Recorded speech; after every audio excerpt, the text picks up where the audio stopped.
Unahin muna nating pag-usapan ang tungkol nga po dito sa mga nambabatikos kay Chinita Princess nang ereklamo or edemanda po itong kanyang kapatid na sila Kambini Chu kahapon. Diba? Ang dami pong nangbabash kay Kim Chu na para bang alam na alam po nila yung nangyari or yung nangyayari at pinagdadaanan ni Kim Chu ng ilang buwan.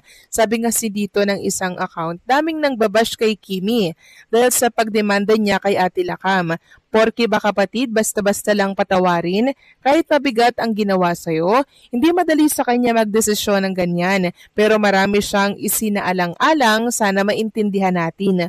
Huwag basta mang-bash ng di alam ang totoo. Wala tayo sa kanyang sitwasyon. Baka kahit 10,000 lang yung takawin sa atin, sobra pa ang magawa natin. Ano pa kaya kung milyon-milyon na? Kung kayo daw ba mga kakimpaw, nabawasan ba nagpaghanga nyo kay Kim dahil doon?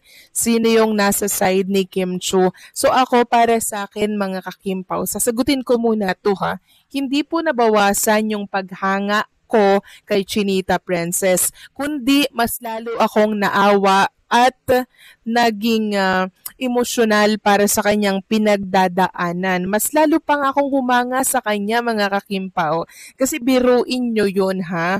Biruin nyo yun, ilang buwan niya po na kinikimkim yung kanyang problema. Okay na sana yung nalaman niya na nawala yung gantong perang halaga, nalaman pa po ng legal team na meron pang mga discrepancies sa kanyang account or sa kanyang joint venture na na negosyo, 'di ba? So malaki-laki to mga kakimpaw, di another amount na naman po yung kanyang natuklasan. Hindi lang po about sa milyon ito mga kakimpaw nakasalalay din kasi yung pangalan ni Chinita Princess dito at sa mga business partner niya, sa mga tauhan niya po na pinapasahod. Syempre, si Kim Chu po ang makakalad ka dito sa kahihiyan.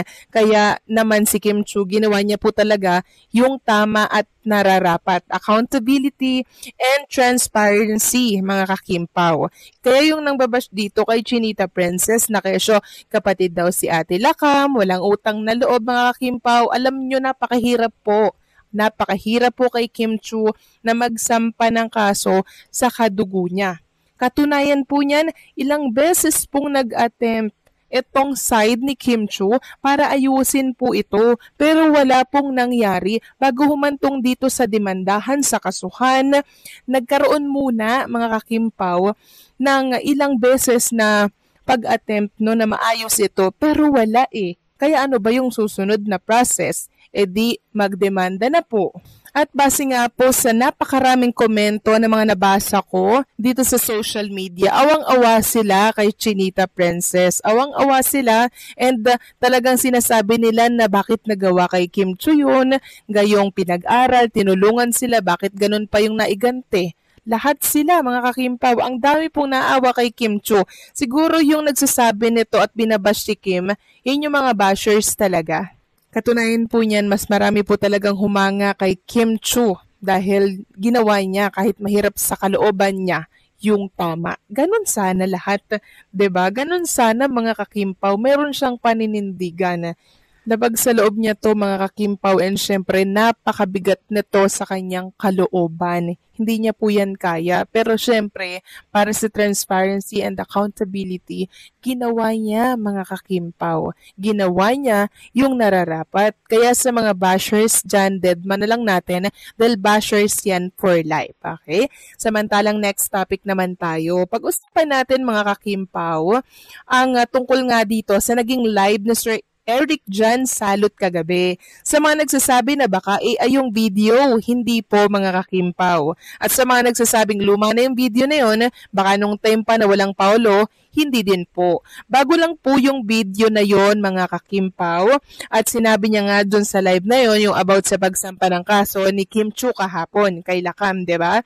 Pero, huwag kayong malungkot. Huwag kayong masaktan sa sinabi niya na humanap na ng partner at magpakasal si Kim Chu dahil sayang daw yung lahi, ang ganda-ganda niya. Dahil ang ibig lang sabihin niya doon mga kakimpaw, makinig kayo, yung taong makakasama niya sa buhay, yung magiging asawa niya at saka isa pa, mukhang walang alam si Sir EJ sa status po ni Kim at Paolo Avellino. Knowing Paolo, very private na tao yan, meaning kahit ka-close niya, hindi yan aamin. Sabi nga 'di ba, what you see is what you get. At saka isa pa, sasama ba si Kim kay Paolo sa Manpulo kung walang sila? Mag-aantayan ba yan sa pagkain kung walang sila? Wake up mga kakimpaw, hindi lang sa isang salita tayo magbabase, kundi kung gaano tayo nagtitiwala sa Kimpaw sa mga kilos po nila. Siguro naman kilala niyo po si Paolo Avellino. Ayaw niya ng ano? Sige nga. Yes. Ayaw niya po mangloko. Pag ayaw niya, ayaw niya. Di ba nga po, siya ang kumalas kasi ayaw niya ma-stuck sa love team na ayaw niya magpanggap na sweet sila dahil ayaw niya ng mangloko ng tao. And knowing Paulo, very nonchalant, meaning tahimik lang siya, hindi siya makwento, hindi siya madada, hindi siya madaldal, at very private. Kaya siguro nasabi ni Sir EJ dahil hindi naman niya alam ang totoo, di ba? Kaya relax lang mga kakimpaw. Hindi sa isang salita lang tayo matitibag, kundi sa mga nakikita natin sa dalawa na hindi gawain ng mag-love team lang. Kaya relax lang kayo dyan at kumalma. Sana kahit pa paano ay naibsan po yung agam-agam po ng lahat. Kasi dito talaga masusukat yung tiwala ng lahat ng Kimpaw fans. Kung may tiwala kayo kay Kim and Paolo Avellino, tatawanan nyo lang ito kasi alam nyo po ang totoo. Pero kung hindi kayo 100% tiwala kay Kim and Paolo, syempre madadala po kayo, malulungkot kayo, and syempre kukwestiyonin si Kim and Paolo Avellino. Bakit hindi nila ipinagtapat yung kung ano-ano? Dahil mababaw po ang tiwala or pagkakilala ninyo kay Kim and Paolo. Pero para po sa mga nakasubaybay na at nakikita yung galawan ni Kim and Paolo Avellino, tatawanan lang po nila yan mga kakimpaw. Kasi nga sila po ay saksi sa mga kilusan ni Kim and Paolo Avellino. And si Paolo Avellino na po ang nagsabi, kayo na ang bahala doon. Kung ano nakikita nyo, yun na yun. So, di ba mga kakimpaw, pagkumpirma na yun na malinaw. Tapos ngayon makarinig lang kayo na pinaghahanap si Kim Chu ng mapapangasawa. Wala na agad Kim and Paolo Avellino. Relax lang kayo mga kakimpaw. Kay Kim and Paolo Avellino pa rin tayo magbase, hindi po sa salita ng iilan, okay? Ang isyong kinasasangkutan ni Kim Chu at ng kanyang kapatid ay hindi lamang usaping pampublikong intriga, kundi mas malalim na usaping pampamilya na madalas ay hindi nakikita ng mga tao sa labas. Kapag may artista na nasasangkot sa ganitong klaseng problema, natural na may mga taong pumalag, kumontra o bumatikos dahil nakikita nila ang sitwasyon mula sa malayo. Hindi nila alam ang buong kwento, ang tunay na sakripisyo, o ang bigat na pinasa ng magkabilang panig bago humantong sa ganitong desisyon. Kung totoo man na si Kim ay napilitang magsampa ng kaso dahil may seryosong pangyayaring nagdulot ng malaking epekto, pinansyal man, emosyonal, o sa paggalang at tiwala, maaring ito na ang huli at pinakamabigat na hakbang para lamang maayos ang sitwasyon. Hindi madaling magdemanda ng sariling kapatid. Hindi ito desisyong basta-basta. At kadalasan, ginagawa ito hindi dahil sa galit, kundi dahil sa pangangailangan na protektahan ang sarili, ang pamilya, at ang katotohanan. Maraming pumalag dahil hindi nila naunawaan ang tunay na pinagdaanan. Para sa ilang tao, parang masama o mabigat ang magdemanda ng kapamilya. Pero sa tunay na buhay, may mga pagkakataong kahit kapamilya ay nakagagawa ng mali. At kung hinayaan lang, mas lalo itong lalaki at mas masisira ang relasyon. Minsan, ang legal na proseso ay paraan para ma-settle ang boundaries at maibalik ang respeto, hindi para sirain ang pamilya, kundi para iligtas ang natitirang tiwala na pwede pang buuin. Sa isang banda, may karapatan si Kim na ipagtanggol ang sarili kung sa tingin niya ay may pang-abuso, pagkakaloko o mali na nagawa sa kanya. Hindi ibig sabihin na dahil artista siya ay dapat tiisin niya ang lahat. Tao rin siya, may hangganan, may emosyon, at may responsibilidad na pangalagaan ang sarili niyang kinikita at kapakanan. Sa kabilang banda, makikita rin natin kung gaano kalaki ang pressure sa mga artista. Sa halip na suportahan, may ilan pang humuhusga agad. Pero ganoon talaga ang publiko. Mas madali sa kanila ang mag-react kaysa magsuri. Hindi ibig sabihin na may demanda ay wala ng pagmamahal. Sa maraming pamilya, ang pagharap sa katotohanan at pagharap sa batas ay nagiging daan para sa tunay na pagkakaayos sa huli. Dapat maging mas maingat ang publiko sa paghusga. Hinatin alam ang buong detalye at karapatan nilang magkapatid na ayusin ang problema sa paraan na tingin nila ay tama. Isa itong paalala na kahit ang mga kilalang personalidad ay may sariling laban. Hindi lahat ng ngiti sa TV ay katumbas ng payapang buhay. Kung may pagkakamali man ng kapatid, hindi masama ang humingi ng hustisya. Ang mahalaga ay ang respeto at proseso. Ang sitwasyong kinasasangkutan ni Kim Chiu at ng kanyang kapatid ay isa sa mga halimbawa ng maselang usaping pampamilya na biglang nagiging pampubliko dahil kilala ang taong sangkot. Kapag ang isang public figure tulad ni Kim ay humahakbang sa legal na paraan laban sa sariling kadugo, natural na maraming tao ang magre-react. May kumakampi, may kumukontra at may bumabatikos. Ngunit bago tayo humusga, mahalagang tingnan ang mas malalim na konteksto ng ganitong pangyayari. Mabigat ang pagdedemanda sa sariling kapatid. Hindi ito desisyong magaan o basta-basta. Hindi ito tulad ng simpleng tampuhan sa pamilya. Ang pagsasampa ng kaso ay tanda na lumampas na ang sitwasyon sa punto ng pag-uusap lang. Ibig sabihin, may posibleng seryosong pangyayari o paglabag na hindi na kayang resolbahin sa pribadong paraan. Kaya ang hakbang ni Kim ay hindi simpleng emosyonal na reaksyon. Marahil ito ay bunga ng matinding pag-iisip. 2. Hindi alam ng publiko ang buong kwento. Ito ang madalas nakakaligtaan ng mga nagre-react online. Ang nakikita lamang natin ay headline, chismis at mga sabi-sabi. Pero ang tunay na dahilan, ang emotional burden at ang lawak ng naging pinsala, kung meron man, ay hindi natin alam. Ang mga taong pumalag ay kadalasan nagbabas lamang sa opinion at hindi sa totoong detalye. Karapatan ni Kim na protektahan ang sarili. Artista man siya, kapatid man niyang nasasangkot, tao pa rin si Kim na may legal at moral na karapatan na itama ang anumang maling nagawa sa kanya. Kung ang issue ay may kinalaman sa pera, tiwala o responsibilidad, hindi natin maaring ipilit na pamilya yan. Dapat pag-usapan. Sa totoong buhay, may mga sitwasyon talagang ang legal na hakbang ang tanging paraan para tumigil ang problema at masimula ng paghilom. 4. Hindi ibig sabihin na ayaw na niya sa pamilya. Maraming nagsasabing grabe naman, kapatid mo yan. Ngunit hindi naman ibig sabihin na pag nagdemanda ka ay wala ka ng pagmamahal. Minsan, ang pagtatama ay isang paraan ng pagprotekta, hindi lang sa sarili, kundi minsan pati sa mismong kapatid na nagkamali. Ang boundaries ay mahalaga sa kahit anong relasyon, lalo na kung paulit-ulit na may nasasaktan. Dave, ang publiko ay mabilis maghusga. Dahil kilala si Kim, mas madali para sa mga tao na magsalita ng kung ano-ano. Ang iba ay ginagamit pa ang sitwasyon para gumawa ng intriga o content. Pero sa dulo, ang issue na ito ay hindi showbiz drama. Ito ay tunay na problema ng isang pamilya na pinagdadaanan ng isang tao na may sariling takot, pagod, at paghihirap. May matapang na mensahe ang ginawa ni Kim. Ipinapakita nitong kahit artista, kahit babae, kahit bunso o panganay, may karapatan kang lumaban kung may nangyaring mali. Hindi lahat ng sakit dapat kimkimin.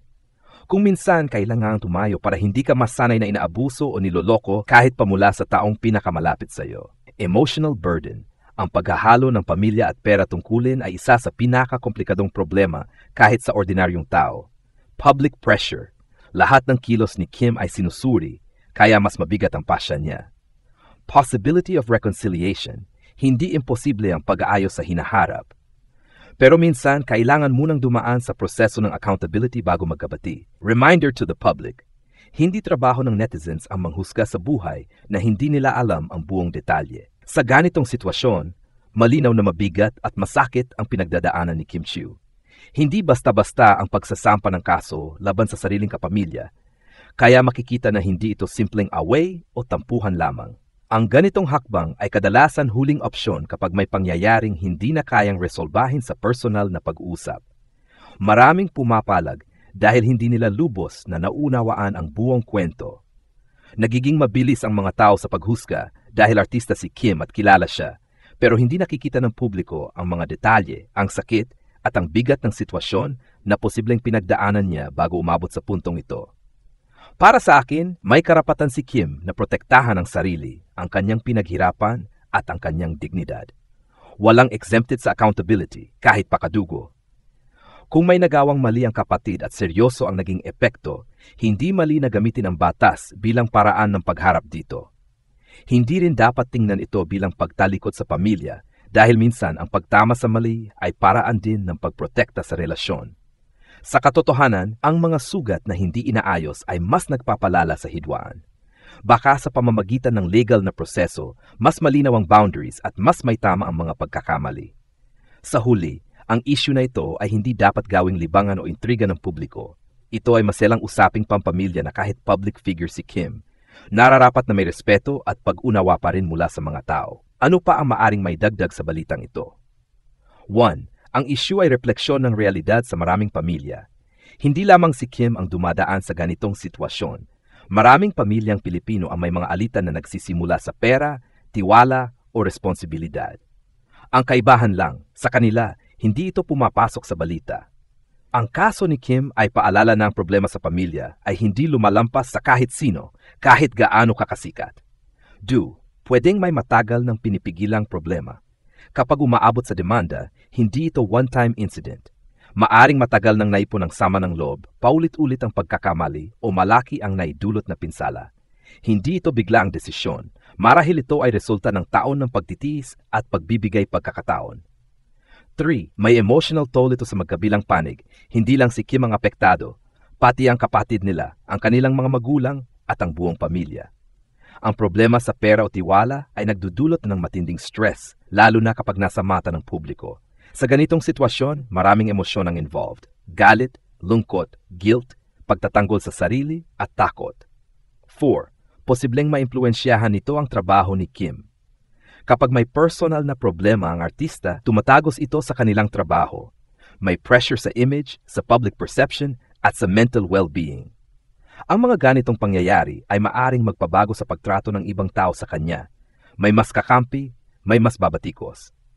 Paalala ito na hindi lahat ng problema ay dapat i-tolerate. Maraming Pilipino ang lumaki sa mindset na pagpamilya, patawarin na lang. Ngunit ang sitwasyon ni Kim ay nagpapakita na may limitasyon ng pagtitimpi. Minsan kailangan mo talagang tumayo para hindi ka na masaktan o maulit ang pagkakamali. Hindi ka wala ng respeto ang pagdedemanda kung ang layunin ay ayusin ang sitwasyon ng tama at legal. 6. May posibilidad pa rin ng pagkakasundo. Hindi porke may kaso ay tapos na ang relasyon. Ang mga legal na proseso ay minsan bahagi ng pag-aayos, hindi katapusan. Kapag nalinaw na ang tunay na nangyari at na-settle ang accountability, maari pa rin silang maghilom bilang magkapatid. Ang pag-aayos ay hindi minamadali, pero hindi rin imposible. 7. Dapat mas maging maingat ang publiko. Napakadaling gumawa ng assumptions, maglabas ng memes o manghusga. Pero sa mas malalim na perspektibo, hindi ito comedy o chismis. Tunay na hirap ito ng isang pamilya. Mas mainam na huwag agad magbigay ng hatol kapag hindi naman alam ang buong katotohanan.